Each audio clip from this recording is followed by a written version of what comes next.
Hi മക്കൾസ്, big breaking news ആണ്. ഓണം എക്സാമിന്റെ time table എത്തിയിട്ടുണ്ട്. അപ്പോൾ ഇവിടെ ഒരു ബുദ്ധിമുട്ടുള്ളത് വെച്ചാൽ ഒരു ദിവസം തന്നെ 2 സബ്ജക്റ്റ് ഒക്കെ വരുന്നുണ്ട്. അപ്പോൾ എന്തായാലും ശരിക്കും നമുക്ക് ഗവൺമെന്റിനോട് പറയാനുള്ള ഈ രീതിയിൽ ഓണം എക്സാം നടത്താന്ന് പറയുമ്പോൾ അതൊരു ബുദ്ധിമുട്ടേറിയ കാര്യം തന്നെയാണ്. കാരണം ഒരു ദിവസം 2 എക്സാം ഒക്കെ വെക്കുമ്പോൾ അത് കുട്ടികൾ ആ സബ്ജക്റ്റ് പഠിക്കണോ ഈ സബ്ജക്റ്റ് പഠിക്കണോ? ശരിക്കും നമ്മുടെ ഉദ്ദേശം എന്താണ്? അവർ നന്നായിട്ട് പഠിക്കുക എന്നുള്ളതാണ്. ഓണം എക്സാമിന് നന്നായിട്ട് പഠിച്ചോട്ടെ, അതിനുള്ളൊരു സമയം കണ്ടെത്തിക്കോട്ടെ എന്നുള്ളതിലാണ്. നമുക്ക് നോക്കാം ഓണം എക്സാമിന്റെ ടൈം ടേബിൾ എങ്ങനെയാണെന്ന് വെച്ച് കഴിഞ്ഞാൽ 14-ാം തീയതിയാണ് നിങ്ങൾക്ക് സ്റ്റാർട്ട് ചെയ്യുന്നത്. 14-ാം തീയതി ഫ്രൈഡേ, ഓഗസ്റ്റ് മാസത്തിലാണ് നിങ്ങൾക്ക് സ്റ്റാർട്ട് ചെയ്യുന്നത്. ഫസ്റ്റ് സബ്ജക്ട് തന്നെ സോഷ്യോളജിയാണ്, പിന്നെ ആന്ത്രപ്പോളജി, പിന്നെ ബാക്കിയുള്ള സബ്ജക്ട് ഞാൻ ഏറ്റവും കൂടുതലുള്ള സബ്ജക്റ്റ് ആട്ടോ പറയുന്നത്.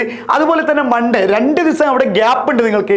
പിന്നെ വരുന്നത് പാർട്ട് 2 ലാംഗ്വേജ് ആണ്. അവിടെ ലാംഗ്വേജ് ആണ് നിങ്ങൾക്ക് വരുന്ന സബ്ജക്റ്റ്. അപ്പോൾ അവിടെ നിങ്ങൾക്ക് ലാംഗ്വേജ് പഠിക്കാൻ 2 ദിവസം നമ്മൾ അതിനായിട്ട് എന്ത് ചെയ്യണ്ട, ചെലവാക്കേണ്ടി ആവശ്യമില്ല. പിന്നെ വരുന്ന 17-ാം തീയതി അന്ന് തന്നെ മൺഡേ നിങ്ങൾക്ക് ഒരു ഹിസ്റ്ററി വരുന്നുണ്ട്. അതേപോലെ തന്നെ വരുന്നതാണ് ബിസിനസ് സ്റ്റഡീസും. കൊമേഴ്സുകാർക്ക് ബിസിനസ് സ്റ്റഡീസും അതുപോലെ തന്നെ നമ്മുടെ ഈ ഹ്യൂമാനിറ്റീസുകാർക്ക് ഹിസ്റ്ററി എക്സാമും വരുന്നുണ്ട്.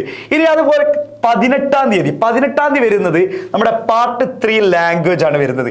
അത് തന്നെ ഉച്ചയ്ക്ക് ശേഷം വരുന്നത് നിങ്ങൾക്ക് വരുന്നത് പൊളിറ്റിക്കൽ സയൻസ് വരുന്നുണ്ട്. പിന്നെ അതുപോലെ തന്നെ കമ്പ്യൂട്ടർ ആപ്ലിക്കേഷൻ വരുന്നുണ്ട്. കൊമേഴ്സുകാർക്കാണെങ്കിൽ കമ്പ്യൂട്ടർ ആപ്ലിക്കേഷൻ, ഹ്യൂമാനിറ്റീസുകാർക്കാണെങ്കിൽ പൊളിറ്റിക്കൽ സയൻസ്. ബാക്കിയുള്ള സബ്ജക്റ്റുകളൊക്കെ ഉണ്ട്. അവിടെ ഞാൻ ഏറ്റവും കൂടുതലുള്ള കാര്യം പറയുന്നതാണ്. ഇനി 19-ാം തീയതി വെനസ്ഡേ വരുമ്പോൾ അവിടെ എക്കണോമിക്സ് ആണ്. അവിടെ എക്കണോമിക്സ് വരുന്നുണ്ട്. അന്ന് തന്നെ ഉച്ചക്കും എക്സാം വരുന്നുണ്ട്. ഉച്ചക്ക് വരുന്ന എക്സാം എന്ന് പറയുന്നത് ജേർണലിസം ഉണ്ട്, സ്റ്റാറ്റിസ്റ്റിക്സ് ഉണ്ട്. പിന്നെ അതുപോലെ തന്നെ 20-ാം തീയതി തേഴ്സ്ഡേ വരുന്നത് പാർട്ട് 1 ഇംഗ്ലീഷ് ആണ്.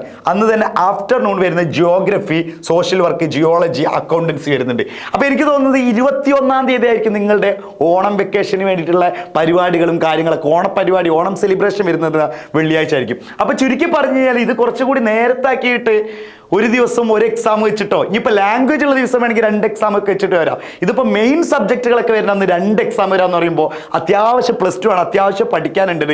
ഒന്നല്ലെങ്കിൽ ഈ ഒരു ടൈം ടേബിൾ ചെറിയൊക്കെ ഒരു മാറ്റങ്ങളൊക്കെ വരുത്താവുന്നതാണെന്ന് എൻ്റെ ഒരു അഭിപ്രായം. എൻ്റെ മാത്രമല്ല, പല ടീച്ചേഴ്സ് ഈ ടൈം ടേബിൾ നോക്കിക്കഴിഞ്ഞപ്പോൾ അത് തന്നെയാണ് മനസ്സിലാക്കിയത്. അപ്പോൾ നിങ്ങൾക്ക് നിങ്ങളുടെ കാര്യങ്ങളും ഇത് ഓക്കെ ആണോ, നിങ്ങൾ സാറ്റിസ്ഫൈഡ് ആണോ, ഇങ്ങനെ നടത്തിയാൽ മതിയോ എങ്കിൽ അതും കൂടി ഒന്ന് കമൻറ്റ് ചെയ്യുക. അല്ലെങ്കിൽ നമ്മൾ നിങ്ങളെ കൂടെ തന്നെ ഉണ്ടല്ലോ. അപ്പോൾ എന്തായാലും നമ്മൾ വീണ്ടും വീഡിയോ ചെയ്തുകൊണ്ടിരിക്കും. നമ്മൾ ടൈം ടേബിളൊക്കെ വലിയ രീതിയിലുള്ള ചേഞ്ച് തന്നെ വരുത്തിക്കാനുള്ള എല്ലാ ശ്രമവും നമ്മൾ നടത്തിക്കൊണ്ടിരിക്കും. അപ്പോൾ നിങ്ങളുടെ കാര്യങ്ങളൊന്ന് കമൻറ്റ് ചെയ്യട്ടോ. Thank U.